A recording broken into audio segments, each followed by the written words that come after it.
বিসমিল্লাহির রহমানির রহিম।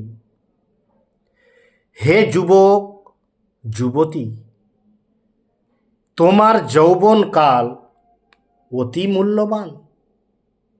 নবী মোহাম্মদ সাল্লাল্লাহু আলাইহি সাল্লাম তোমার যৌবনকালকে গনিমতের মাল অর্থাৎ মূল্যবান সম্পদ হিসাবে উল্লেখ করেছেন এবং তা মূল্যায়ন করার তাগিদ দিয়েছেন।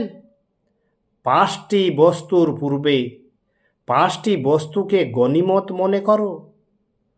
তোমার বার্ধক্য আসার পূর্বে যৌবনকে এবং অসুস্থ হওয়ার পূর্বে সুস্থতাকে, আর দরিদ্রতার পূর্বে সচ্ছলতাকে, আর ব্যস্ততার পূর্বে অবসরকে, আর মৃত্যুর পূর্বে জীবনকে স্মরণ করো এবং মূল্য দাও।